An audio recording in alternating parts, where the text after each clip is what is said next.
Here's your First Warn Weather Forecast First, sponsored by Anderson Collision Center. Visit driveanderson.com. We had a little bit more cloud cover today than what we had yesterday, but really didn't impact our temperatures all that much. We still made it to the upper 60s and even near that 70-degree mark for many of us. We briefly hit 69 in Rockford. We're now sitting at 68 there, 67 in Rochelle and in DeKalb, 64 right now in Janesville. That increase in cloud cover also going to be accompanied by an increase in a couple of isolated rain chances. Those will be primarily south of I-88 as we head through the night tonight, but can't completely rule out a stray isolated sprinkle or two as we head beyond midnight. Temperature will only drop back down to the 40s for those overnight lows.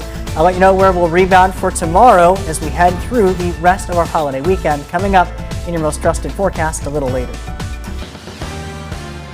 A man faces charges for a shooting police say he was involved in last December. The incident that authorities say happened at a Rockford gas station.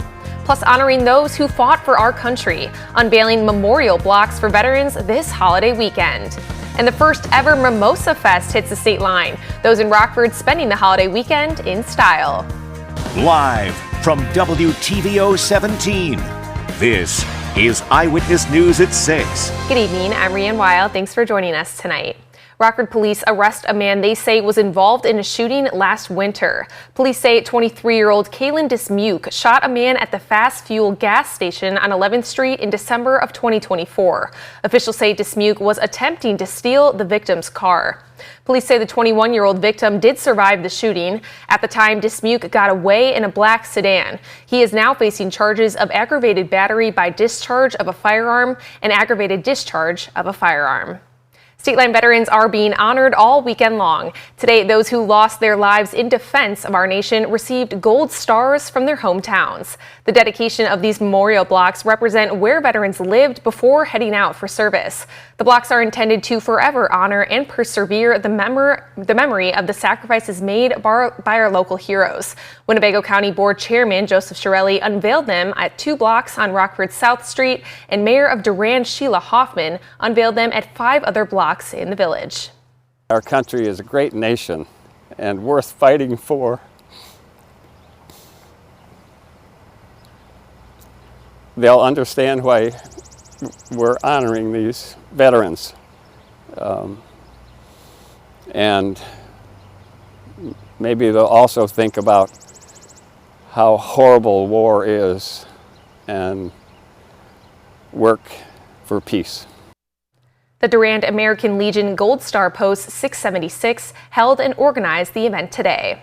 A local nonprofit that supports area businesses held its annual fundraiser to celebrate and honor our vets. The Miracle Mile car show featured the Rockford Police Color Guard, a Vietnam War memorial float, members from the Rockford Fire Department, and much more. Proceeds from today's event go towards local businesses and the Vietnam Veterans of America Chapter 984. Organizers say it meant a lot to have the community show up and support them today. Have our whole community show up in full force to support Miracle Mile Rockford and bring their cars.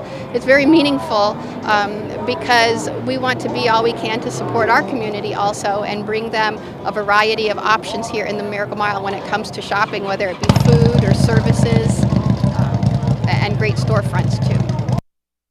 The day was meant for community members to recognize the sacrifices our local veterans made for our country and celebrate in a safe and fun way. It is almost summertime, and what better way to get in the spirit than with a fresh summer drink? Rockford's first ever Mimosa Fest took place in the city today, with lots of local businesses taking part in it. Eyewitness News reporter Blake Dietz was also there and has the story.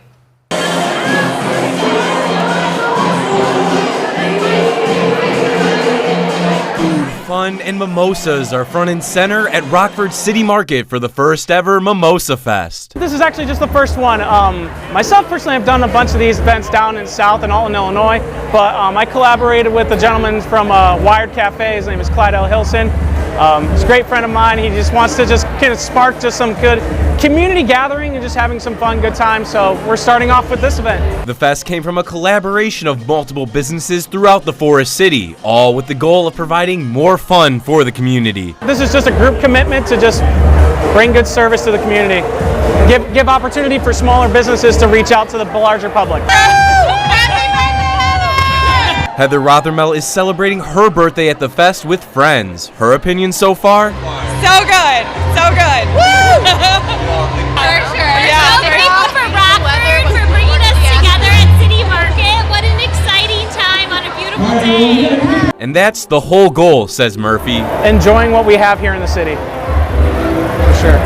And it's just the opportunity to give to the community an opportunity to see what we're made of. Reporting in Rockford for your home team, I'm Blake Dietz.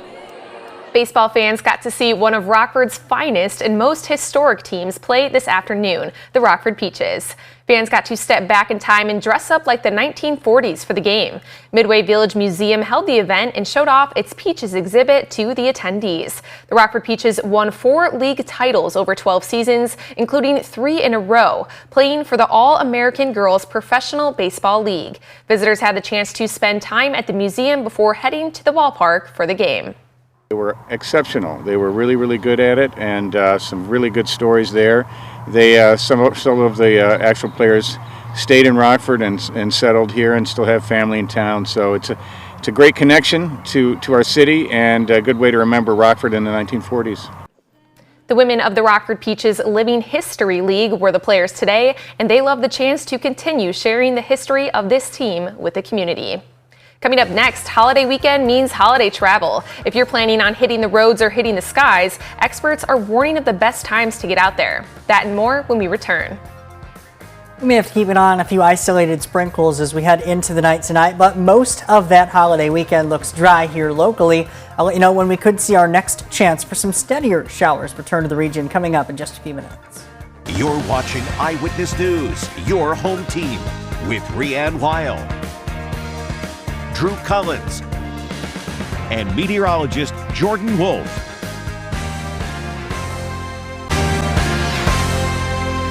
Airports and roads are jammed this weekend as 45 million Americans are on the move for the Memorial Day holiday weekend. For those driving, they will see lower prices at the gas pump, but if you're hosting a barbecue, those burgers and dogs are going to cost you more than last year. ABC's Morgan Norwood has the details.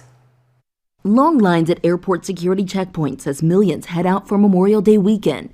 The TSA says it screened 2.9 million passengers on Thursday and more than 3 million on Friday. The agency expecting to screen 18 million travelers over this holiday period. Passengers being encouraged to get to the airport early. Flights mostly on time, even at Newark Airport, despite recent troubles due to air traffic controller shortages and runway construction.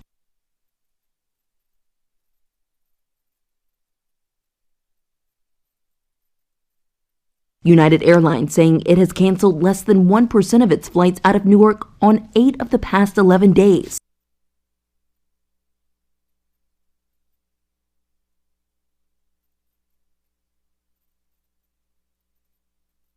Roads also expected to be packed this weekend. AAA estimating a record 39.4 million people will travel by car. That's more than 1 million more than last year. A bit of good news for those driving. The national average for a gallon of gas is now $3.18, the lowest since 2021. But if you're hosting a holiday barbecue, hamburgers and hot dogs are both going to cost you more. Ground beef up nearly 11%, hot dogs more than 37%. Though if you're a fan of chicken legs, those are down about 1.4% from last year. As for the weather, some severe storms are in the forecast for parts of the south. Temperatures throughout the weekend expected to be below normal to the north, but above normal in the south. Morgan Norwood, ABC News, New York. President Trump lashes out at the European Union amid trade negotiations. The president is threatening a 50% tariff on all imports from the EU starting June 1st. On Friday, he posted on social media expressing frustration at the lack of trade deals with the 27-member bloc. The EU trade chief says they're committed to securing a deal based on mutual respect, not threats. The EU is one of the U.S.'s largest trade partners. European government leaders warn higher tariffs will hurt both sides. We had another nice day out today compared to earlier this week. When we come back, meteorologist Jordan Wolf will time out the temperatures we can see for the rest of our holiday weekend. His full forecast is next. Now, your first warned weather forecast from meteorologist Jordan Wolf. Well, today there was a little bit more cloud cover out there than what we had yesterday, but really didn't impact our temperatures all that much. We are with a pretty calm wind for many of us as well, including with our Mercy Health Skytrack camera overlooking Freeport, brought to us by the Rockford Career College. Noting the still flagpole as well as that cloud cover off in the distance. Nonetheless, our temperature was still able to make it back to the upper 60s, reaching a high of 69 degrees at the Rockford Airport. We're now sitting at 68 right now, and 67 in Rochelle and in DeKalb, 64 meanwhile in Poplar Grove, 60 in Harvard as a lake breeze is trying to enter at least a little bit closer to us. That likely reaching some spots not too far away, possibly a little bit cooler there for Jean in DeKalb, now 64 degrees for her current temperature, 50% humidity. That wind still not all that strong, only 4 miles per hour. A calm wind for our weather watcher Terry in Genoa, but 69 degrees the temperature and 47 for that dew point. We remain underneath that mostly cloudy sky. We will have a weaker weather system passing just off to our south as we head later on through the night tonight. It's actually currently producing some light rain showers across portions of Iowa, and as it drifts a little bit closer to us, could bring a stray shower or two primarily south of Interstate 88. As we head through the evening tonight, this is how Futurecast depicts that. As we head beyond midnight, that's where we'll get a few of those showers trying to develop, but again, primarily south of I-88. We still have some drier air near and just above the surface, so even what rain shows up here with Futurecast, likely limited in how much of that will actually make it down to the surface, likely only in the form of maybe a stray sprinkle or two. And again, many areas north of Interstate 88 likely remain completely dry. As we then head into tomorrow morning, the moisture continues to shift a little bit further off to the south, eventually keeping us completely dry as we head then into Sunday morning, with even a little bit more sunshine to kick off the day, and our temperature again returning back into the 60s and near that 70-degree mark. So overnight tonight, pretty pleasant evening for some bonfires if you want to take advantage of that nice weather. There is a little bit of a light breeze, but not all that strong, and temperatures not dropping all that quickly as they had the last several nights, given that added cloud cover. After midnight, we get that slim chance for a few isolated showers and maybe a few light sprinkles. We're then dry for most of Sunday, especially the later half of the day, a partly cloudy sky, and another fairly pleasant day. Pretty similar temperature from what we had yesterday and again today, and then again tomorrow, just a shade below that 70-degree mark. Again, similar weather, almost copy and paste going into Memorial Day. We'll start out the day in the 40s and eventually working to the 50s underneath morning sunshine. Cloud cover building back in, though, for the afternoon. We will see a little bit more of a breeze toward the afternoon and evening hours of Monday. That's ahead of our next weather system that will be approaching from the south and west during that time. That will bring us our next chance for some spottier showers. Monday morning, though, dry and sunny. That cloud cover, though, increasing from the southwest. And this area of some light rain showers working in, especially as we head beyond midnight Monday night and going into the early part of Tuesday, bringing that chance for some scattered showers throughout that window as well. That will be along a slow-moving low-pressure system in the upper levels of the atmosphere. That passes through the area as we head into the early and middle parts of next week. And with that slow-moving nature of it, it does bring some additional rounds of moisture with us and could bring some spotty showers for Tuesday, Wednesday, and even possibly on Thursday. That'll also keep our temperature a little bit below average during that time, but slowly starting to climb toward the end of the week. 69 to 68 for Memorial Day, then 66 on Tuesday. A few of those slim shower chances moving out of the area as our temperatures return closer to average by this time next weekend. All right, thanks, Jordan. Well, Drew's in next with sports. Our local baseball boys got after it today. Stay with us to find out who won the 2A regionals.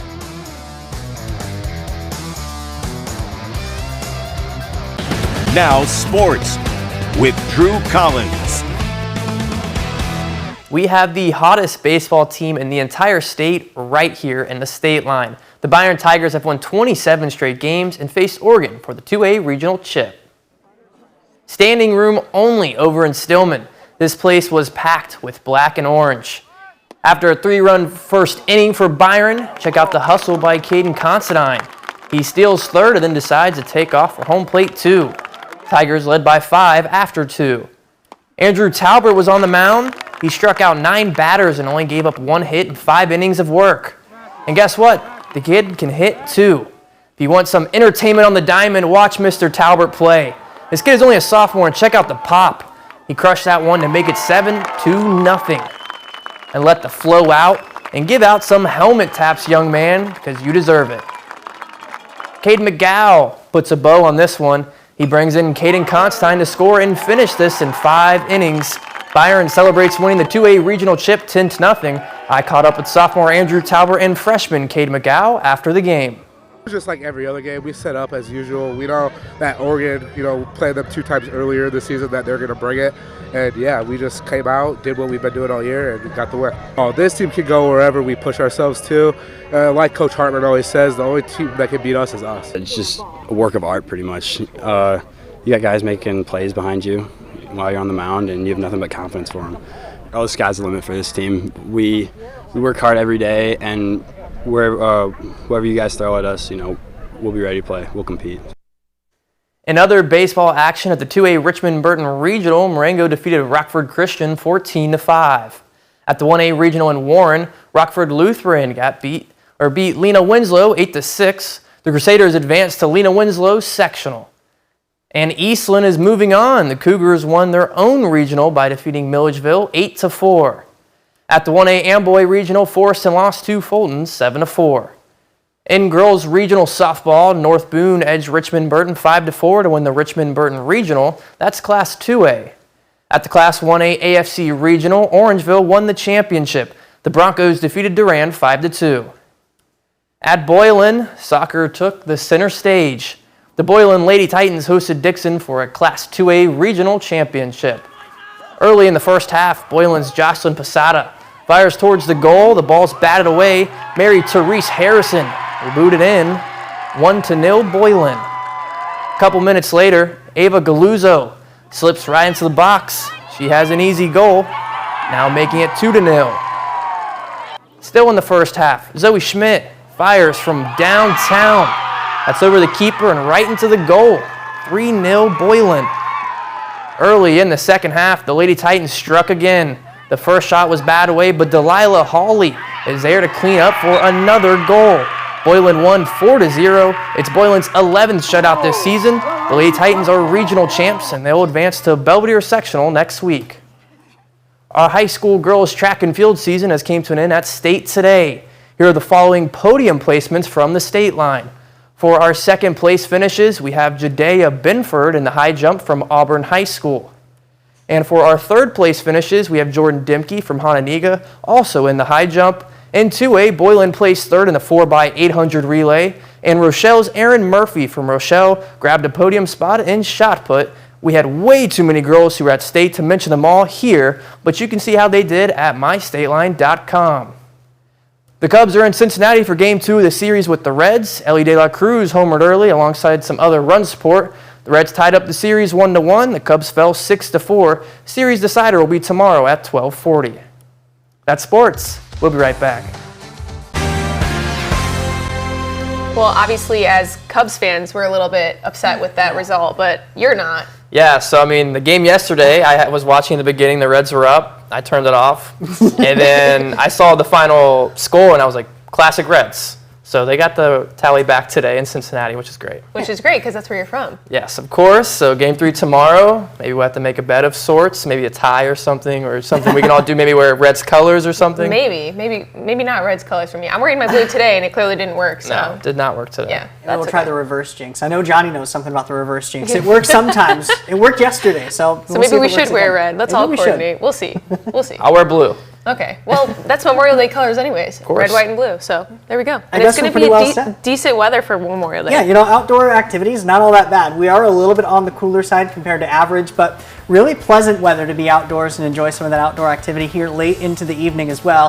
First Warning Interactive Radar from Rockford Glass & More keeps us dry for most of the night tonight, but a couple of isolated sprinkles possible south of I-88 after midnight tonight. We get a few more rain chances working in primarily Tuesday into Wednesday. Thanks, Jordan, and thank you for joining us. Have a good night.